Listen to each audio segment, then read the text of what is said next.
대표님 안녕하세요. 네, 안녕하세요. 네, 대표님 잘 지내셨나요? 요즘 조금 바쁜 시기가 와가지고 정신없이 시간 보내고 있었습니다. 프랜차이즈 업계는 요새 딱 바쁜 시기죠? 네, 4월달부터 정기 변경이라고 저희 네. 성적표죠. 어떻게 보면 네네. 작년 한 해 어떻게 보냈는지 성적표를 네네. 또 제출하는 시기에서 정신없이 보냈습니다. 그러면은 화강고는 성적 어떤가요? 몰랐습니다. 그 네. 전에보다는 네네. 조금 더 좋은 성적표를 받지 네네. 않았나.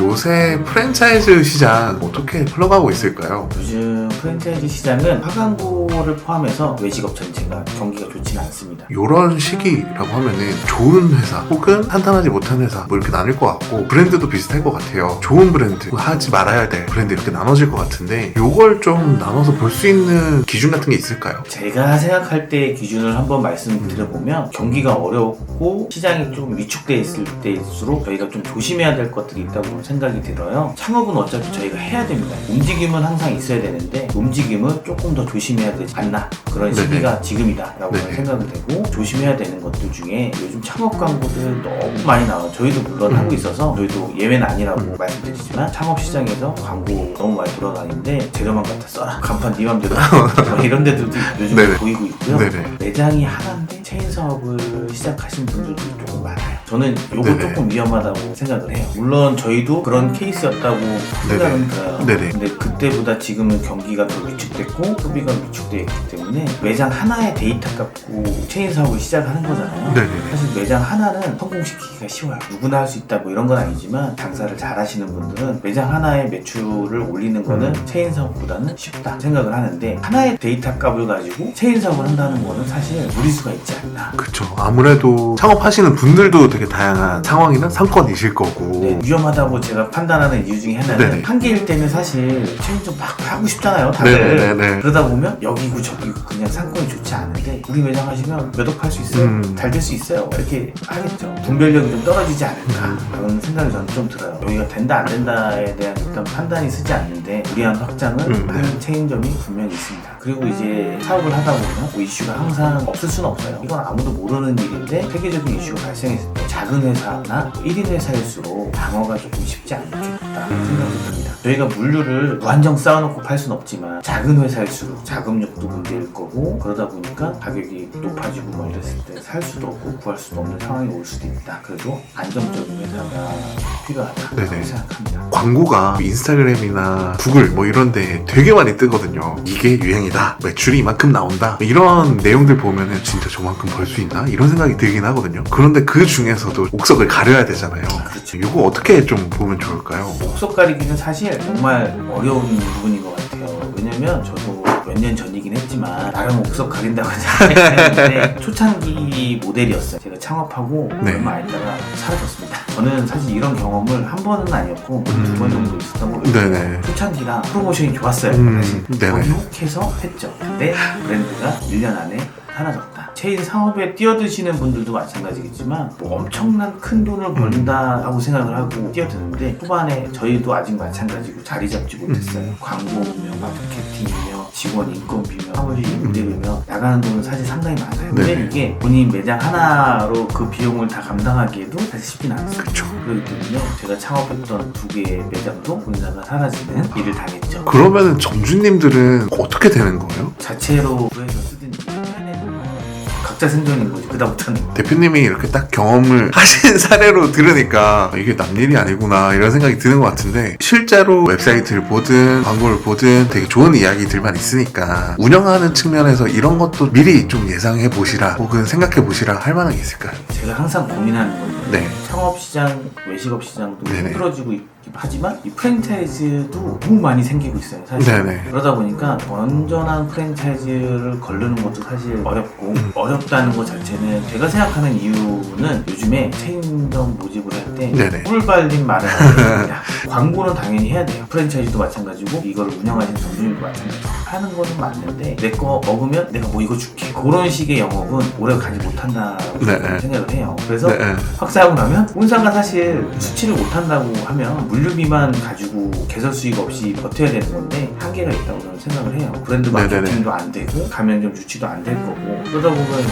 본사가 저처럼 이제 사라지는 경험을 해볼 수 있는 그런 브랜드들은 오히려 빠른 성장을 위해서 스스로 건강하지 못한 방향을 택하는 거네요. 그런 데들이 사실 힘들어지면 그냥 나 먼저 살아야 되니까 네네. 문 닫고 끝나는 상황인 거죠. 100만 폐업 시대라고 하지만 거기에 사라지는 프랜차이즈도 상당히 많다. 프랜차이즈 사업이라는 게 물론 이제 여러 가지 의미가 있겠지만 점주님들이 외부의 이슈들로부터 보호받고 안정적으로 운영하기 위함이 크잖아요. 이걸 스스로 좀 포기하게 되는 상황이 되겠네요. 그렇죠. 프랜차이즈를 창업하시려는 분들이 엄청 착각을 하시는 것들이 있어요. 근데 그 프랜차이즈를 내가 창업하면 무조건 나도 잘 될 거라고 다들 생각을 하고 창업을 하세요. 근데 데이터를 다 보면 아시겠지만 모든 프랜차이즈가 다 잘 되는 데가 있고 안 되는 데가 있습니다. 이런 거는 사실 정답은 없는 것 같아요. 하지만 제가 경험해 봤을 때는 아무리 좋지 않고 막 이런 자리여도 점주님이 뛰어나면 어떤 브랜드가 들어가든 그 점주님은 잘 되시는 것 같아요. 아무리 좋은 거를 갖다 드려도 망하시는 분이 분명히 뚜렷하게 있는 것 같습니다. 요런 데이터들은 정보공개서를 통해서 볼 수 있는 거죠. 그렇죠. 폐점률도 사실 되게 중요하다고 저는 생각을 해요. 네네. 오래 못하고 폐점한다는 것도 그 브랜드가 문제가 있는 거죠. 이런 것도 꼼꼼히 보셔야 되는 거고 정보공개서를 무조건 드리잖아요. 귀찮다. 안 보시고 그러면 안 되고 프랜차이즈를 하실 거면 그런 것 정도는 보는 노력을 해야지 얘가 어떻게 사업했는지 작년 어떤 결과값을 냈는지 그 정도는 알고 내가 브랜드를 선택해야 되는데 사실 저도 내가 이걸 하기 전에 정보공개서 주면 저도 안 봤죠. 내가 이걸 운영해보고 나니까 이거 꼭 봐야 되는 거구나 그렇게 생각이 들더라고요. 대표님 아까 이제 광고 얘기를 해가지고 생각이 나서 이제 여쭤보는 건데 배달, 홀, 포장 뭐 이렇게 해서 3웨이 매출이다 이렇게 얘기하는 거를 넘어서 4웨이, 5웨이 계속 늘어나더라고요. 이게 실제로 가능한 건가요? 누군가는 할 수도 있는 일인데 현실적으로 제가 볼 때는 사실 어렵다. 저뿐만이 아니라 모든 사람들이 배달 시장이 무너졌다고는 말을 할 거예요. 그렇다고 해서 안 좋다, 좋다 이거보다는 그런 창업의 형태를 원하시는 분들은 하시면 돼요. 근데 홀을 전문점으로 하시는 분들은 배달은 그냥 보너스다 생각하고 하시면 홀도 잡고 배달도 잡고 사실 이거는 저는 말이 안 된다고 생각해요. 우리는 홀 직원도 있고 주방에 장비도 다 있기 때문에 거기에 플러스 알파의 수익을 올린다라고 생각하고 배달을 접목하는 거지 우리는 홀도 1억 파는데 배달도 1억 할 거야. 그건 절대 나올 수 없습니다. 그렇기 때문에 홀은 내가 1억을 팔지만 배달은 서브로 추가 소득을 만든다라고 생각하고 하면 되고 포장이야 당연히 뭐 하는 거고 그렇게 생각하면 되는데 아침에는 밥 팔고 저녁에는 술 팔고 두 마리 토끼 다 잡는다고 하는데 사실 밥집하고 술집하고의 분위기 차이가 완전 달라요. 그 여러 마리 토끼를 다 잡으려고 하다 보면 어느 한 군데서 삐걱거려서 다 놓치거든요. 최근에 만났던 분 중에 만약에 술집을 하시는 분이 있었어요. 저한테 상담을 하셨습니다. 점심시간 때 협의점처럼 하고 있어서 그것도 좀 잘 되시나 봐요. 그래서 조금 배가 아프시다. 내보내고 본인이 하면 어떻겠냐? 라고 물어보시더라고요. 별로라고 말씀드렸어요. 왜냐면 본인이 지금 내고 있는 임대료의 40%를 오전에 오신 분한테 받고 있어요. 그러면 사실 저 임대료는 반값이 됐으니까 거기서 일단 돈을 버신 건데 본인이 점심도 챙기고 저녁도 챙기려고 하면 할 수 없는 일이에요. 집중도가 떨어지면서 저녁도 매출이 떨어질 거란 말이죠. 다음날 점심할 거 준비해야 되니까 지금은 내 거 할 거 다 하고 가면 다음 사람이 와서 다음날 팔 거 다 준비합니다. 해서 아침에 짠 하고 가서 까는 거지 그 주방에서 다 준비할 수가 없어요. 미리 딴 데서 준비를 해와서 여기서 세팅해서 까는 거예요. 그래서 저는 그건 비추라고 말씀드렸습니다. 그럼 자연스럽게 그렇게 하려면 저녁에 운영하는 시간을 할애할 수밖에 없는 거잖아요. 내 시간을 저녁에 쪼개서 다음날 걸 준비해야 되는데 그러면 저녁도 당연히 올인을 못하니까 저녁 매출도 당연히 떨어질 거고 집중도가 떨어지는 거죠.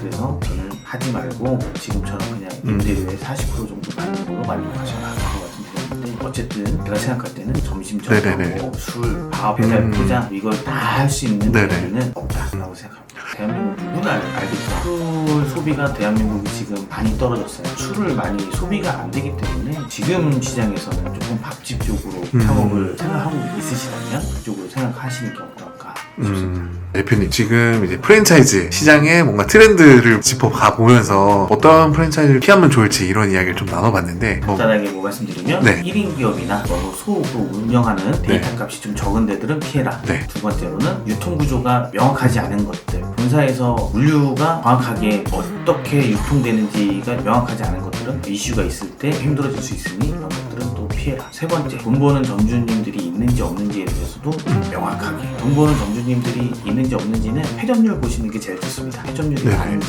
적은지 그런 것들을 좀 보시면 좋을 것 같고, 마지막으로는 점주님들이 돈을 벌 수 있는 매출 구조가 명확한지를, 이게 사실 제일 중요합니다. 매출 구조가 본사만 돈을 버는 구조인지 점주님이 같이 돈을 버는 구조인지 이 정도만 보셔도 좋은 프랜차이즈, 나쁜 프랜차이즈의 구분이 되지 않을까 싶습니다. 그러면은 화강고는 좋은 프랜차이즈인가요? 나쁜 프랜차이즈인가요? 화강고는 뭐 아직 패점률 없고 돈 버는 점주님들이 있고, 물류 저희가 직접 수입까지 하는 네. 명확하고 1인 기업도 아니고 직원이 많지는 않지만 잘 네. 굴러가고 있기 때문에 그 조건에 부합하는 좋은 프랜차이즈입니다. 이거는 제 기준입니다. 의심이 든다라고 하면은 화강고를 포함해서 모든 브랜드들의 정보공개서는 오픈이 되어 있잖아요. 네, 맞아요. 설명란에 보실 수 있는 링크를 띄워둘 텐데 거기에 브랜드명을 검색해서 보시면 될 것 같아요. 네, 맞습니다. 관심 있는 것들 네네. 찾아서 보시고 네네. 비교해 보시고 마음에 드시면 상담도 받아보시고 이렇게 진행하시면 네네. 안정적인 창업이 되지 않을까 싶습니다. 다음 이 시간에 또 뵙도록 하겠습니다. 감사합니다. 자영업자! 화이팅!